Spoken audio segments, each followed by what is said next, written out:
വൈശേഷിക എന്ന് പറഞ്ഞ സിസ്റ്റം മുമ്പ് പഠിച്ച ന്യായ സിസ്റ്റത്തിനേക്കാൾ ഓൾഡർ ആയിട്ടുള്ള സിസ്റ്റമാണ്. അതുപോലെ തന്നെ ജൈനിസവും ബുദ്ധിസത്തിനേക്കാൾ ഓൾഡർ ആയിട്ടുള്ള സിസ്റ്റമാണ്. വൈശേഷിക എന്ന വേർഡ് വന്നത് വിശേഷ എന്ന് പറയുന്ന വാക്കിൽ നിന്നാണ്. അതിൻ്റെ അർത്ഥം പർട്ടിക്കുലാരിറ്റി അല്ലെങ്കിൽ ഡിസ്റ്റിങ്വിഷിങ് ഫീച്ചർ.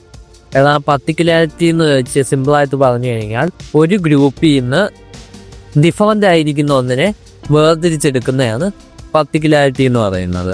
അതായത് ഇപ്പം നമ്മൾ ഇത്രയും പേരും PG സ്റ്റുഡൻസ് എന്ന് പറയുന്നതിൽ ഒരാളെ മാത്രം വേർതിരിച്ചെടുക്കുക, അതിനെയാണ് പർട്ടിക്കുലാരിറ്റി എന്ന് പറയുന്നത്.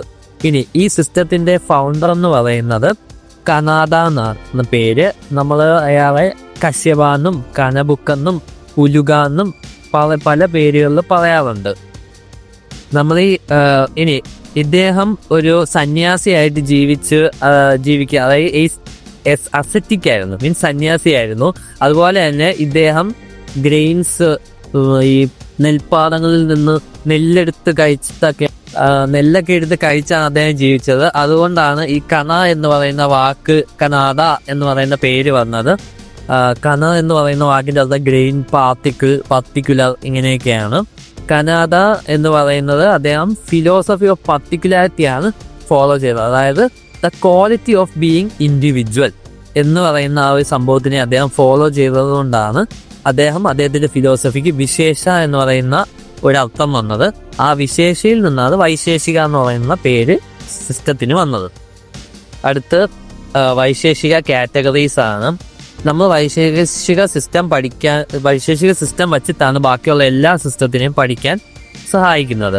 ഈ വൈശേഷിക സിസ്റ്റത്തിൻ്റെ മെയിൻ അത് ഡീൽ ചെയ്യുന്ന വിഷയങ്ങളെന്ന് പറഞ്ഞാൽ കാറ്റഗറീസും അറ്റോമിസ്റ്റിക് പ്ലൂറലിസവും ആണ്. അതിൽ കാറ്റഗറീസ് നമ്മളിപ്പോൾ പഠിക്കും, അറ്റോമിസം അടുത്ത ടോപ്പിക്കായിട്ടും പഠിക്കും. ഒരു കാറ്റഗറിയെ, അതായത് നമ്മൾ ഈ ലോകത്തിലുള്ള എല്ലാ കാര്യങ്ങളെയും, എൻ്റെ യൂണിവേഴ്സിലെ കാര്യങ്ങളെയും 6 അല്ലെങ്കിൽ 7 പദാർത്ഥായിട്ട് ക്ലാസിഫൈ ചെയ്തിട്ടുണ്ട്. ഈ പദാർത്ഥയുടെ അർത്ഥമാണ് കാറ്റഗറി എന്ന് പറയുന്നത്.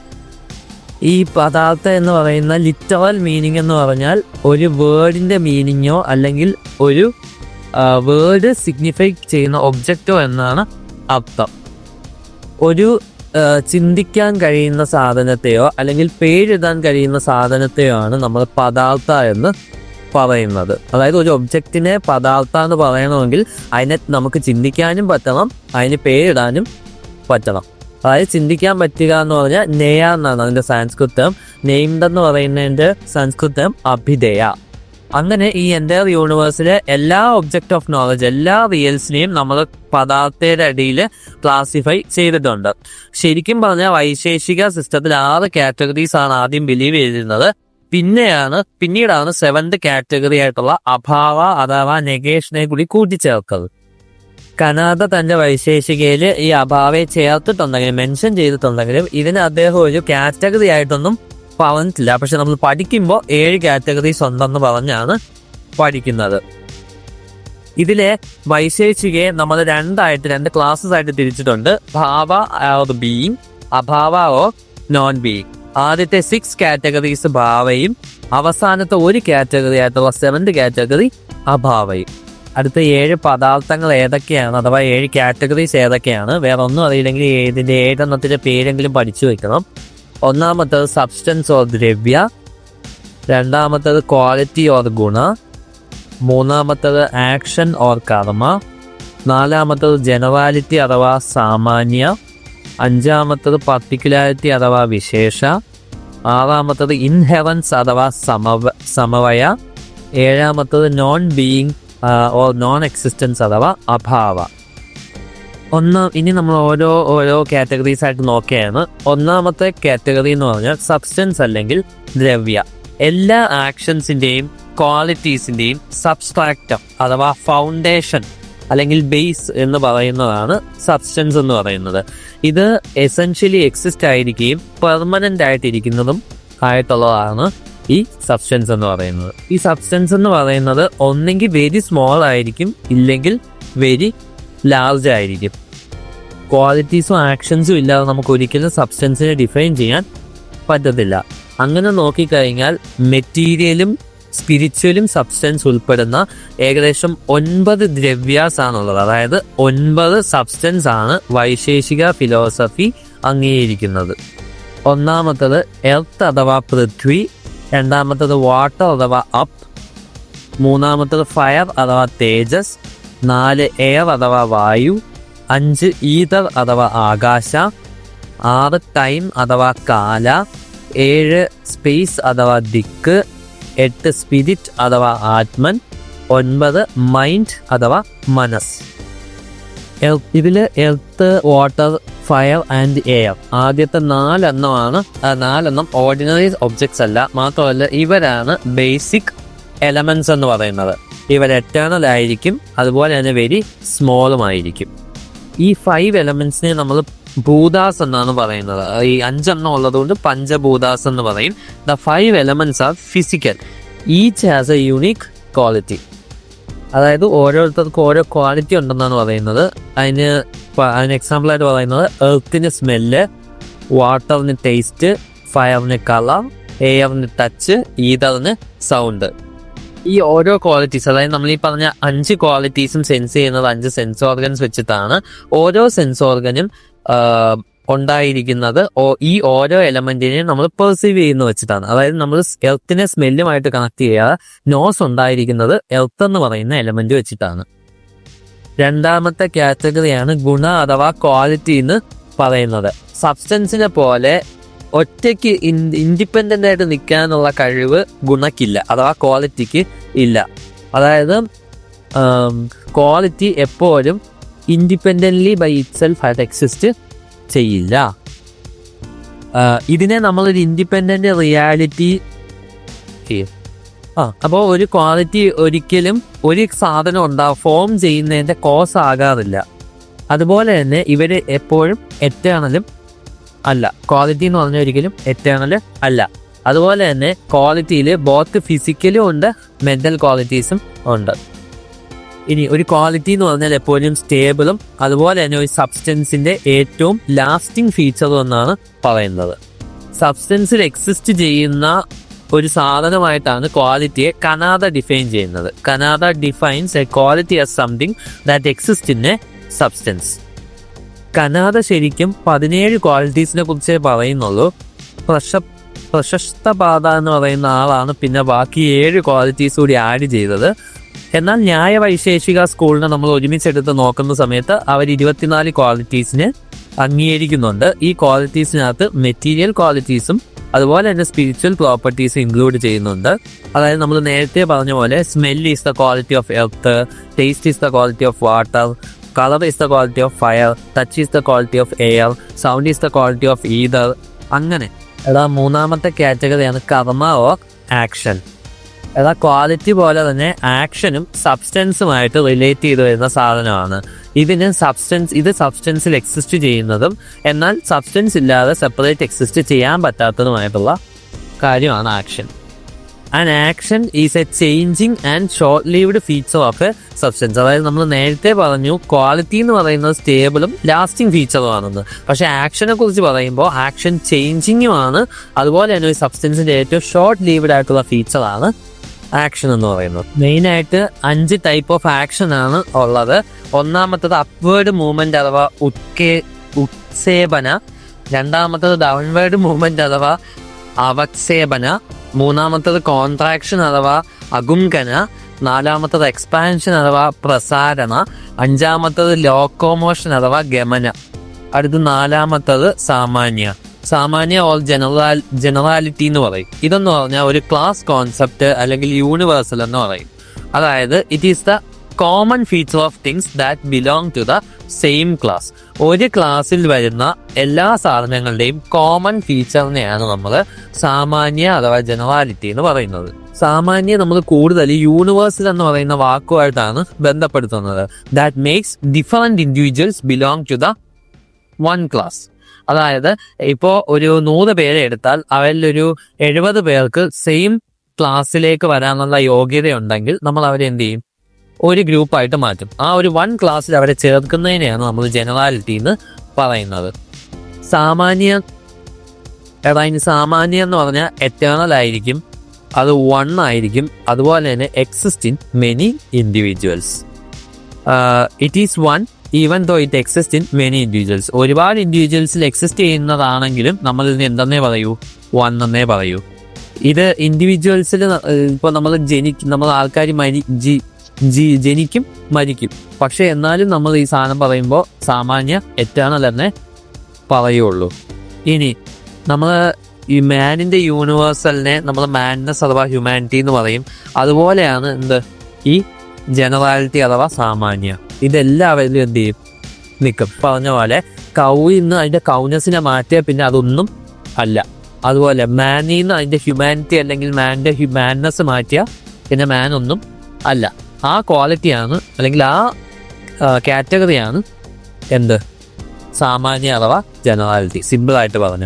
അടുത്ത 5ാമത്തെ കാറ്റഗറി വിശേഷ അല്ലെങ്കിൽ പർട്ടിക്കുലാരിറ്റി.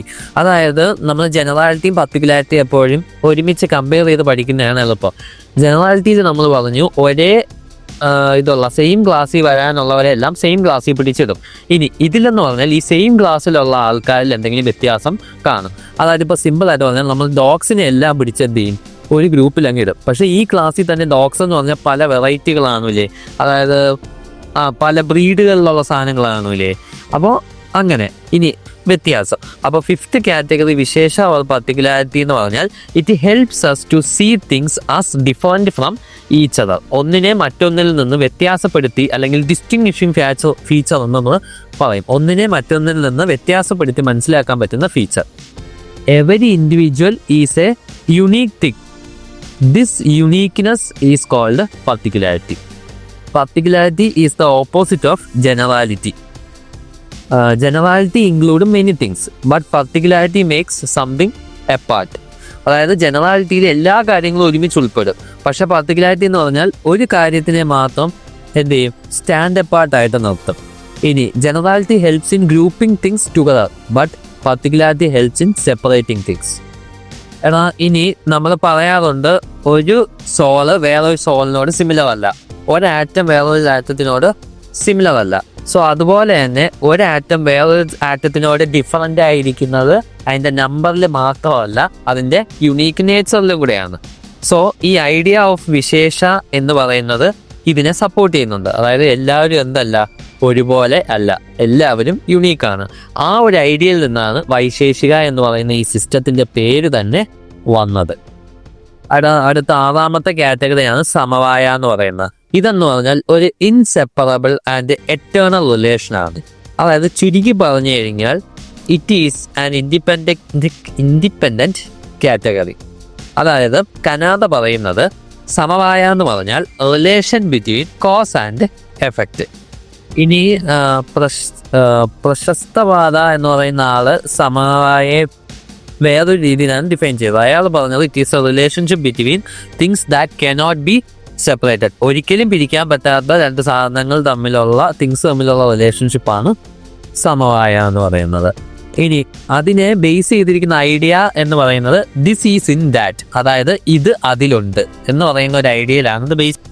ഇനി സമവായെ നമുക്കൊരിക്കലും ഡയറക്റ്റ് ആയിട്ട് കാണാൻ പറ്റുന്ന ഒരു സാധനം അല്ല. ഇറ്റ് ഈസ് അണ്ടർസ്റ്റുഡ് ബൈ ഇൻഫറൻസിലൂടെ മനസ്സിലാക്കുന്നത് ഇൻഫറൻസിലൂടെയാണ് നമ്മളിത് മനസ്സിലാക്കുന്നത്. ഇനി സമവായ വെച്ചിട്ട് നമ്മൾ ഒരുപാട് കാര്യങ്ങൾ കണക്ട് ചെയ്യുന്നുണ്ട്. അതായത് പാത്ത് ആൻഡ് ഹോൾ, ഇതിനെ നമുക്ക് ഒരിക്കലും പിരിക്കാൻ പറ്റത്തില്ല. ഇനി quality and substance, action and substance, particular and universal, വിശേഷ ആൻഡ് ദ എറ്റേണൽ സബ്സ്റ്റൻസ്, ഇങ്ങനെയുള്ള കുറേ സാധനങ്ങളുണ്ട്. ഇതെല്ലാം ഇതിന് എക്സാമ്പിളാണ്. 7ാമത്തെ കാറ്റഗറിയാണ് അഭാവ അഥവാ നോൺ എക്സിസ്റ്റൻറ്റ്. കനാഡ ഒരിക്കലും ഇതിനൊരു സെപ്പറേറ്റ് കാറ്റഗറി ആയിട്ട്, നമ്മൾ ആദ്യം പറഞ്ഞ പോലെ സെപ്പറേറ്റ് കാറ്റഗറി ആയിട്ട് ചേർത്തിരുന്നില്ല, പിന്നീട് ചേർത്തതാണ്. അതുകൊണ്ട് തന്നെ ബാക്കിയുള്ള 6 കാറ്റഗറീസും പോസിറ്റീവും ഈ ഒരു കാറ്റഗറി മാത്രം നെഗറ്റീവുമാണ്. അടുത്ത് ഇനി ബാക്കിയുള്ള 6 കാറ്റഗറീസും അബ്സല്യൂട്ടാണ്, ഈ ഒരു കാറ്റഗറി മാത്രം റിലേറ്റീവാണ്. അതായത് ഇത് റിലേറ്റീവ് ആവാനുള്ള കാരണം ബാക്കി എല്ലാത്തിനും നമുക്ക് ഗുണങ്ങൾ എന്ന് പറഞ്ഞാൽ എല്ലാത്തിനെയും പിടിച്ച് ആ ഗുണം എന്ന് പറയുന്ന മീൻസ് ക്വാളിറ്റീസ് എന്ന് പറഞ്ഞാൽ ആ ഗുണം എന്ന് പറയുന്ന കാറ്റഗറിയിൽ ചേർക്കാം. പക്ഷേ ഈ നോൺ എക്സിസ്റ്റൻസ് അഥവാ അഭാവ അല്ലെങ്കിൽ ഒന്നുമില്ലായ്മ എന്ന് പറയുന്ന ആ ഒരു സാധനത്തിനെ, നെഗറ്റീവായിട്ടുള്ള സാധനത്തിനെ എങ്ങനെ അബ്സല്യൂട്ടിൽ ചേർക്കും? അതായത് അബ്സല്യൂട്ട് നെഗേഷൻ പോസിബിൾ ആവില്ലല്ലോ, അതൊരു ഫോൾസ് ഐഡിയ അല്ലെങ്കിൽ ഒരു ഫോൾസ് കൺസെപ്റ്റ് അല്ലേ എന്ന് പറയുന്നതാണ് എന്തായിട്ട് വന്നത്, ഇതിനെ ചേർക്കാതിരിക്കാനുള്ള കാരണമായിട്ട് ആദ്യം പറഞ്ഞത്. അതായത് സിമ്പിളായിട്ട് പറഞ്ഞു കഴിഞ്ഞാൽ ബാക്കി 6 കാറ്റഗറിയിലുള്ള സാധനങ്ങളെയും നമുക്ക് എന്തെങ്കിലും ഒരു യൂണിവേഴ്സിലുള്ള എന്തെങ്കിലും ഒരു സാധനത്തിനെ കണ്ടു കഴിഞ്ഞാൽ അതിനെ എടുത്ത് ഈ 6 കാറ്റഗറിയിലോട്ട് ചേർക്കാൻ പറ്റും. പക്ഷേ ഈ എംപ്റ്റിനെസ് അഥവാ ഒന്നുമില്ലായ്മ, നോൺ എക്സിസ്റ്റൻസ്, അപ്പോൾ നമ്മളിതൊരു ഫോൾസ് ഐഡിയ ആണെന്ന് പറയുന്നുണ്ടെങ്കിലും പിന്നീടാണ് ഈ നെഗേഷൻ എന്ന് പറയുന്നത്. അതായത് ഒന്നുമില്ലെങ്കിൽ എന്തെങ്കിലും ഉണ്ടെങ്കിലല്ലേ അതിന് ഒന്നുമില്ല എന്ന് പറയാൻ പറ്റുള്ളൂ. കുറച്ച് ഫിലോസഫിക്കലായിട്ട് ചിന്തിക്കണം. അതായത് എന്തിൻ്റെയെങ്കിലും ഒന്നുമില്ല എന്ന് പറയണമെങ്കിൽ അവിടെ എന്തെങ്കിലും ആദ്യം ഉണ്ടായിരുന്നിരിക്കണമല്ലോ. സോ ഒരു എക്സിസ്റ്റൻസ് ഉണ്ടെങ്കിലല്ലേ അവിടെ നോൺ എക്സിസ്റ്റൻസ് വരുള്ളൂ. ആ ഒരു സംഭവത്തിൽ നിന്നാണ് വൈശേഷിക പിന്നെ ഇതിനെ ഒരു സെപ്പറേറ്റ് ഇതായിട്ട് കൊണ്ടുവന്നത്. 4 ടൈപ്പ് ഓഫ് നോൺ എക്സിസ്റ്റൻസ് ആണ് ഉള്ളത്. 4 ടൈപ്പ് നോൺ എക്സിസ്റ്റൻസ് ആണുള്ളത്. ഒന്നാമത്തത് ആൻറ്റിസിഡൻറ്റ് നോൺ എക്സിസ്റ്റൻസ് അഥവാ പ്രഗ് അഭാവ എന്ന് പറഞ്ഞാൽ ഒരു സാധനത്തിനെ നമ്മൾ പ്രൊഡ്യൂസ് ചെയ്യുന്നതിന് മുമ്പ് അത് എക്സിസ്റ്റ് ചെയ്യുന്നില്ല. A thing does not exist before it is produced. അതായത് example, a pot does not exist before it is made. അതായത് ഒരു സാധനം ഉണ്ടാക്കുന്നതിന് മുമ്പ് അത് എക്സിസ്റ്റ് ചെയ്യുന്നില്ല. രണ്ടാമത്തത് സബ്സീക്വൻറ്റ് നോൺ എക്സിസ്റ്റൻസ് അഥവാ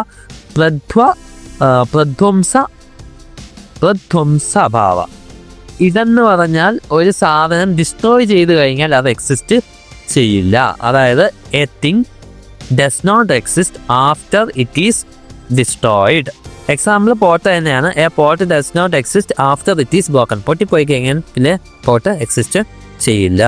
അടുത്ത മൂന്നാമത്തെ ടൈപ്പാണ് മ്യൂച്വൽ നോൺ എക്സിസ്റ്റൻസ് അഥവാ അന്യോന്യ അഭാവ. ഇതെന്ന് പറഞ്ഞാൽ a thing does not exist as another thing. ഒരു സാധനം വേറൊരു സാധനത്തിലെ പോലെ എക്സിസ്റ്റ് ചെയ്യില്ല. അതായത് എക്സാമ്പിൾ പറഞ്ഞാൽ a pot does not exist as a cloth. ഒരു കലവും ഒരു ക്ലോത്തും രണ്ടും ഒരുപോലെ ആയിരിക്കില്ല. എന്നാൽ അടുത്ത നാലാമത്തതാണ് അബ്സല്യൂട്ട് നോൺ എക്സിസ്റ്റൻസ് അഥവാ അത്യന്തഭാവ. ഇതെന്ന് പറഞ്ഞാൽ there is no relation between 2 things in the past, present and future. അതായത് പാസ്റ്റിലോ പ്രസന്റിലോ ഫ്യൂച്ചറിലോ നടക്കുന്ന 2 കാര്യങ്ങൾ തമ്മിൽ യാതൊരുവിധ റിലേഷനും ഉണ്ടായിരിക്കില്ല.